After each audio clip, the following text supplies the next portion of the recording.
اس سب میں خلافت راشدہ کہاں کھڑی ہے؟ کیا اس کا کوئی واقعاتی وجود ہے کہ یہ کوئی خاص چیز تھی، یا اس کو جس طریقے سے کچھ اور لوگ ہیں، کچھ علماء کرام ہیں اہل علم میں اس کو خلافت علی منہاج النبوہ کا نام بھی دیتے ہیں، یہ کانسیپٹ کہاں سے آیا ہے اور یہ کیا ہے؟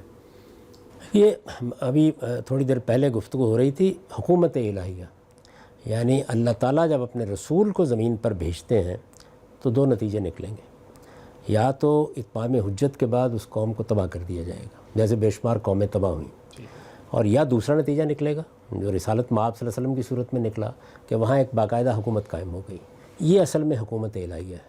یہ جو قرآن مجید کہتا ہے نا کہ اطیعوا اللہ و اطیعوا الرسول، یہ کسی اصول کا بیان نہیں ہے، ایک امر واقعی کا بیان ہے. یعنی اللہ اوپر موجود ہے، نیچے رسول موجود ہے، ان کے مقرر کردہ عمال موجود ہیں.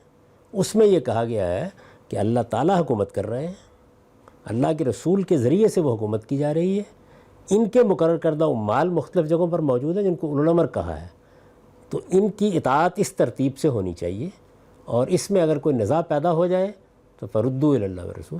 یعنی کہ میں اس کو یہ ٹارگٹ نہیں دیا، یہ جو صورتحال تھی اس پر اللہ تعالیٰ نے ایک تعلیم دی کہ جی بالکل، یہ اللہ کی حکومت قائم ہو گئی ہے نا. اس میں معاملات وہیں، اسی دیکھیے سود کے معاملے میں مثال کے طور پر کیا کہا گیا ہے، فَأْذَنُوا بِحَرْبٍ مِّنَ اللَّهِ وَرَسُولِهِ، یعنی اللہ اور رسول موجود ہیں اس وقت. اگر تم سرکشی کا رویہ اختیار کرو گے تو اس کے نتیجے میں اللہ اور رسول تمہارے خلاف اعلان جنگ کر دیں گے، یعنی فوجی کارروائی کی جائے گی. ہمارے یہاں تو لوگوں نے اس کو الٹ دیا، یعنی انہوں نے دوسری جانب کر دیا معاملے کو. اصل میں ریاست یا حکومت جو اللہ کی طرف سے قائم کی گئی، یہ حکومت الہیہ ہے. اس میں جو حکومت عملاً کر رہا ہے وہ کون ہے؟ وہ رسول ہے، یعنی نبوت گویا حکومت کر رہی ہے. اس حکومت کے بعد جو اس کے جانشین پیدا ہوئے وہ ہیں جن کو ہم خلافت راشدہ کہتے ہیں. یعنی رسالت مآب صلی اللہ علیہ وسلم نے اپنے بعد ایک سیاسی نظم چھوڑا، اس سیاسی نظم کو اب مسلمانوں نے لے کے چلنا ہے. تو جب وہ لے کے چلنے کا فیصلہ کر رہے تھے ان کے سامنے نمونہ کون سا تھا حکومت کا؟ وہ حکومت الہیہ کا نمونہ تھا، یعنی وہ اللہ اور رسول کی حکومت. تو اس کو کہا گیا کہ یہ علی منہاج النبوہ حکومت ہوگی. نبی صلی اللہ علیہ وسلم نے پیشین گوئی کی اس کی.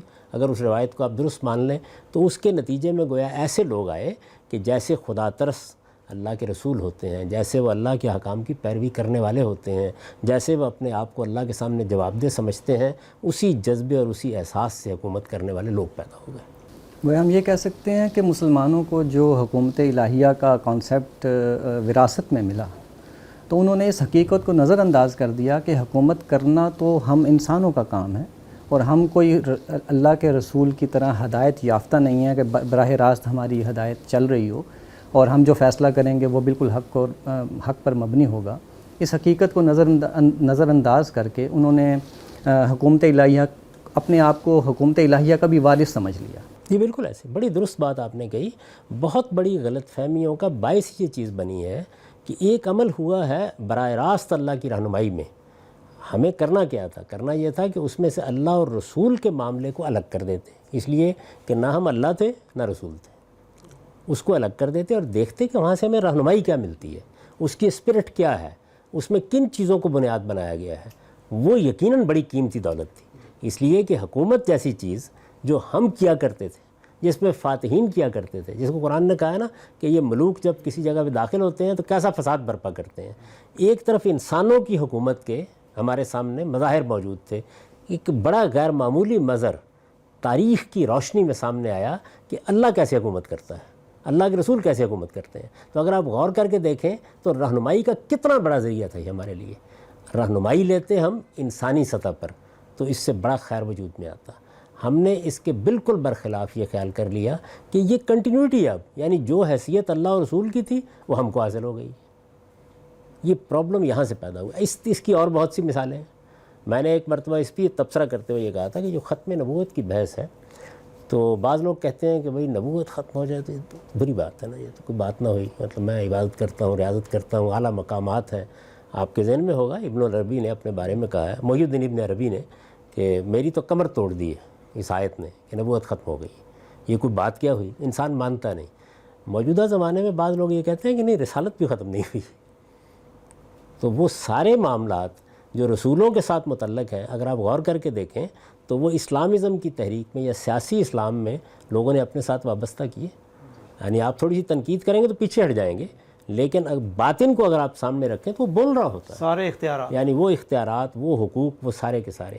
یہ غلط فہمی ہے جو حقیقت میں ان بہت سی مذہبی بحثوں کا سیاست سے متعلق باعث بنی ہے. ورنہ معاملہ بالکل سادہ ہے کہ سیاست در حقیقت ایک دنیوی معاملہ ہے. اس کی ابتدا بھی بالکل دنیوی ضرورتوں سے ہوئی ہے. اس میں اگر کوئی خلل پیدا ہوا تو وہ فاتحین نے پیدا کیا اور اس طرح فطری ارتقاء کو روک دیا. اس کے نتیجے میں ہمارے سامنے سلطنتوں کی تصویر آئی.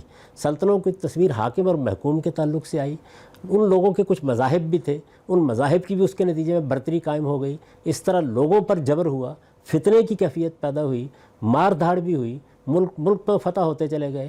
فاتحین نے جو چاہا لوگوں پر ٹیکس لگا دیا، جس طرح چاہے غریب کو مار دیا. ایک طرف یہ تصویر ہے. دوسری جانب یہ ہے کہ اللہ تعالیٰ نے ایک حکومت قائم کی، اللہ کے رسول کے ذریعے سے اس حکومت کا نظم چلایا گیا. اس کے نتیجے میں جس طرح اعلیٰ اخلاق کے غیر معمولی نمونے سامنے آئے، وہاں اللہ اور رسول کے بعض حقوق کا اظہار بھی ہوا، وہ اللہ اور رسول ہی کے لیے خاص تھے. ہمارے ہاں جب وہ آگے بڑھا تو وہ بھی بالکل اسی طرح کے تصورات کا باعث بن گیا. نہ ادھر سے کوئی حقیقی رہنمائی مل سکی، نہ ادھر ہم صحیح مقام پر کھڑے رہے. صورتحال یہ ہے.